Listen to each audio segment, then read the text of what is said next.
Good Morning Business. La reprise économique sera verte, nous disait il y a quelques jours Bruno Le Maire, le ministre de l'économie, et elle passera nécessairement par le développement des énergies renouvelables dans un pays où, historiquement, le nucléaire occupe la première place dans ce qu'on appelle le mix énergétique. On va en parler avec Xavier Barbaro, PDG de Neoen. Bonjour. Bonjour.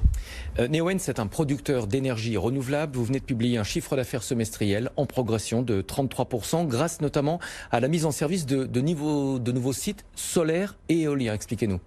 Et stockage aussi, puisqu'on arrive à régler de plus en plus nos problèmes d'intermittence. Donc du solaire, de l'éolien, du stockage en France et beaucoup aussi à l'étranger, puisque Neoen est très tourné vers l'international.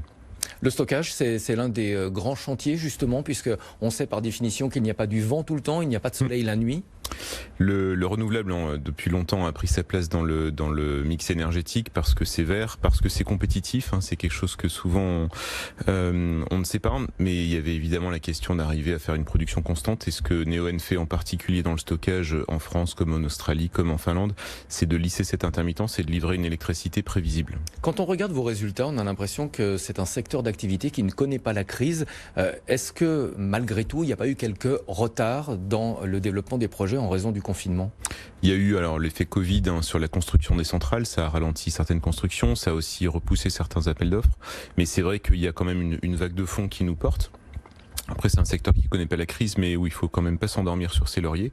Ça reste dur, ça reste compétitif, mais Neoen a réussi à se faire une place, y compris face à des très gros. Le gouvernement a clairement affiché ses priorités. La reprise sera verte pour Bruno Le Maire. Pour vous, c'est un boulevard. À nouveau, c'est jamais simple. C'est aussi à nous de nous faire notre place et de prouver que la relance verte est une bonne idée. Je pense évidemment que c'est le cas parce que le renouvelable crée de l'emploi, le renouvelable crée de la souveraineté. En France, quand on produit notre énergie en France, ça nous rend justement indépendants d'approvisionnement extérieur. Et puis le renouvelable a évidemment tous les avantages contre le changement climatique qu'on lui connaît. Vous le dites, c'est concurrentiel, mais c'est quand même mieux quand on a le soutien des pouvoirs publics. Oui, alors c'est pas un soutien financier au sens subvention. Ce que font les pouvoirs publics, c'est peut-être qu'ils vont nous aider à avoir des permis de manière plus rapide. Ça veut pas dire plus de permis, mais au moins qu'on sache plus vite. Il y a aussi la capacité côté pouvoir public à s'engager sur des durées longues. Mais nous, ce qu'on livre aux pouvoirs publics en France comme à l'étranger, c'est une électricité qui est moins chère que le mix global. Il y a beaucoup d'acteurs dans les énergies renouvelables, même si le nombre d'acteurs a déjà été diminué depuis quelques années. Vous pensez qu'il y aura d'autres gros rapprochements ? C'est possible. Alors, il y a littéralement 10 fois moins d'acteurs aujourd'hui qu'il y a 10 ans. Donc, vous voyez, ça s'est déjà fortement concentré. Il y avait aussi beaucoup de gens qui avaient rien à faire dans ce secteur, qui n'étaient pas du tout professionnels.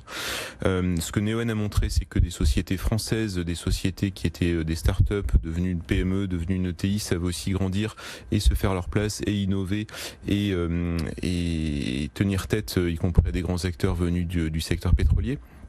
Mais c'est un secteur qui est quand même en forte croissance, comme vous le disiez, plusieurs centaines de milliards d'euros chaque année d'investissement dans le monde. Donc il y a de la place, non pas pour tout le monde, mais en tout cas pour des bons acteurs, y compris des gens comme nous qui ne sommes pas des acteurs historiques. La France a longtemps été en retard par rapport à d'autres pays européens. Est-ce qu'on a rattrapé ce retard dans les énergies renouvelables ? Alors la France a une vraie filière d'excellence dans le renouvelable. C'est souvent pas connu parce qu'on dit oh mon Dieu, les panneaux sont chinois, mais il y a beaucoup d'entreprises.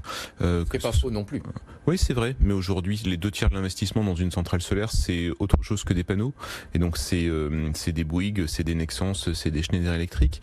Donc, en France, il y a non seulement de très bons industriels, mais il y a aussi beaucoup de potentiel. Alors, on avait la chance d'avoir un pays béni des dieux avec du vent, du soleil. On est en train justement d'équiper la France, mais on avait déjà une électricité décarbonée. Chez Neoen, on n'est pas anti-nucléaire. Ce qu'on dit simplement, c'est que notre électricité éolienne ou solaire est fiable, qu'elle est extrêmement compétitive d'un point de vue économique et qu'elle est créatrice d'emplois. Le mix énergétique français, est-ce qu'il faut selon vous réduire la part du nucléaire qui, en fonction des heures de la journée, va jusqu'à 70%?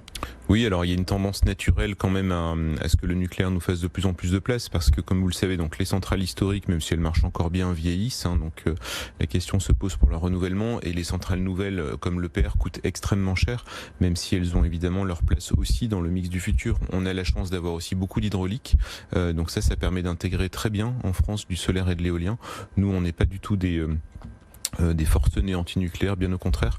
Donc on a vocation en France à se faire une place graduelle avec du solaire et de l'éolien et avoir un mix équilibré. Je pense que c'est ce que Neoen aide à apporter, y compris avec ses batteries. Donc il ne faut pas opposer renouvelable et nucléaire. Non, c'est assez complémentaire. Je pense qu'il y a une phase de transition qui va s'étaler sur plusieurs décennies, mais on peut imaginer en France en 2050, et ça fait partie des scénarios, de l'éolien, du solaire, des batteries, de l'hydraulique, de l'hydrogène, beaucoup de choses, et Neoen continuera à innover, à investir massivement, puisqu'on est une société qui investit beaucoup, et j'espère apporter les couleurs de la filière française en France et dans le monde. Vous parliez d'acteurs pas très professionnels. Vous pensez qu'il y a une moralisation du secteur, comme souvent lorsqu'il y a de l'argent public, des subventions, il y a malheureusement des acteurs peu scrupuleux qui tentent de profiter de la situation. Oui, malheureusement, c'était le cas il y a 10 ans. Alors, c'est pas du tout le cas aujourd'hui. Il y a eu, je pense, une forte baisse des subventions. C'était très bien. Il fallait rendre ce secteur plus exigeant d'un point de vue économique. Et puis, on est quand même sur des actifs industriels qui peuvent être complexes, qui sont de grande taille.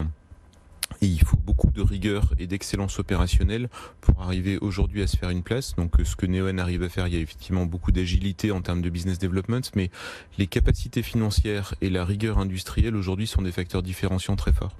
Merci beaucoup Xavier Barbaro, PDG de Neoen. On le rappelle, vous avez publié un chiffre d'affaires semestriel en progression de 33% grâce à la mise en service de nouveaux sites solaires et éoliens et aussi des capacités de stockage.